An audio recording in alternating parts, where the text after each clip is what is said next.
മല്ലയ്യ, ആ നാഗേന്ദ്രൻ കല്യാണം അടുത്ത മാസമാണെന്നൊക്കെ പറഞ്ഞത് വെറുതെ ആയിരുന്നു. ദേ ഇപ്പൊ എന്നെ ബലമായി പിടിച്ചോണ്ട് പോയി താലി കെട്ടാൻ പോവാ. വാതിൽ തുറക്കടി. 11 മണിക്കാ മുഹൂർത്തം. അണിഞ്ഞൊരുങ്ങി വേഗം വന്നില്ലെങ്കിൽ ഉടുത്ത തുണിയാലെ എടുത്തോണ്ട് പോകുന്നില്ല ഞാൻ. വാതിൽ തുറക്കാൻ. ലക്ഷ്മി, നീ നേരു ഭയപ്പെടಬೇಡ. ഒരുങ്ങി ഇറങ്ങിക്കോളും. അവൻ നിന്റെ കളത്തിൽ താലി കെട്ടില്ല. ധൈര്യമാക്കിരോ. സോറി.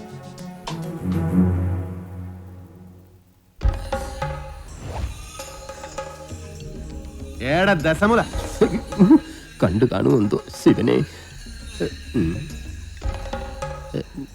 എന്താ ഇവിടെ ബട വന്നു? നീ അറിഞ്ഞോ? ഇല്ല. ഇന്ന് 11 മണിക്ക് നാഗേന്ദ്രൻ ആ ഡാക്ടർ പെണ്ണിനെ കല്യാണം കെട്ടാൻ പോണു.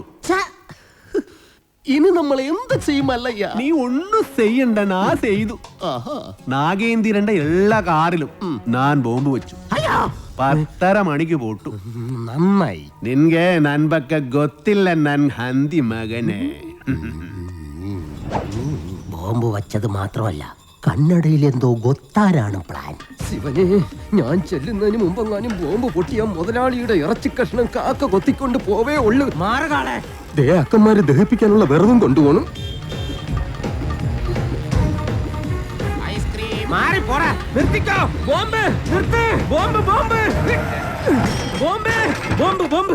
മുതലാളി ഇറങ്ങി വന്നേ. എല്ലാ കാറിലും മല്ലയ്യ ബോംബ് വെച്ചേക്കാ. അതേന്ന് കൃത്യം 10:30 തന്നെ ബോംബ് പൊട്ടും.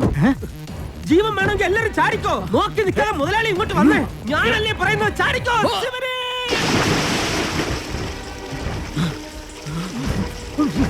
തലയിലേക്ക് ചാടല്ലടാ.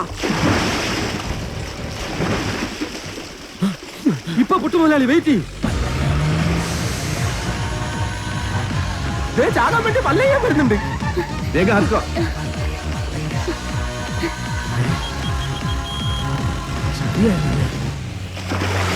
പത്ര കഴിഞ്ഞ് ഇനി നമുക്ക് വെള്ളത്തിൽ നിന്ന് കയറാം. കൊല്ലൂടാ നിന്നെ ഞാൻ. കൊല്ലാൻ വരുന്ന ധൈര്യം ഉണ്ടെങ്കിൽ പിടി.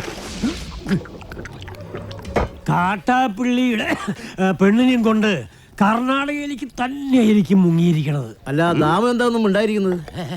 ഇപ്പോഴും എന്റെ ഞെട്ടല് മാറിയിട്ടില്ല വൈദ്യരെ. വെള്ളത്തിൽ ഞാൻ മുങ്ങിയതിന് ശേഷം അമ്പലക്കുളത്തിൽ ആന ഇറങ്ങിയതുപോലെ കാട്ടാപ്പള്ളി വെള്ളം ഒന്ന് കലക്കി മറിച്ച് നോക്കി. അപ്പോഴെങ്ങാനും എന്നെ അദ്ദേഹത്തിന്റെ കൈ കിട്ടിയിരുന്നെങ്കിൽ എന്റെ ശിവനെ, എന്നെ എവിടെ വെച്ച് കണ്ടാലും വെട്ടിക്കൊല്ലാനോ അയാൾ ഓർഡർ ഇട്ടേക്കുന്നത്. അങ്ങനെ പേടിച്ചു പോകുന്നവനൊന്നും അല്ല ഞാൻ. എന്നാലും വെറുതെ ചോദിക്കുക, ഈ കോയമ്പത്തൂർക്കുള്ള ബസ് പോയാലോ? ശിവനെ, മിസ്റ്റർ ദശമൂലം, നിങ്ങൾ എന്തിനാണ് പേടിക്കുന്നത്? ധൈര്യമായിട്ടിരിക്കണം. ഞാൻ ചത്തോയ എന്റെ പിള്ളേർക്ക് നീ ചെലവിന് കൊടുക്കൂടാ. അതെ, വെറുതെ ധൈര്യം നിന്ന് ആളെ കൊല്ലാൻ നോക്കാം. നീ എന്തിനാ അയാളോട് ദേഷ്യപ്പെടുന്നേ? ഞാൻ ആരോടെങ്കിലും കുറച്ച് ഗുണ്ടായിസം കാണിച്ചു ഒന്ന് റിലാക്സ് ചെയ്തോട്ടെ പറഞ്ഞുള്ളേ. എന്തൊക്കെ പറഞ്ഞാലും വാസുവിന്റെ മക്കളുടെ കാര്യം ആ കഷ്ടത്തിലായത്.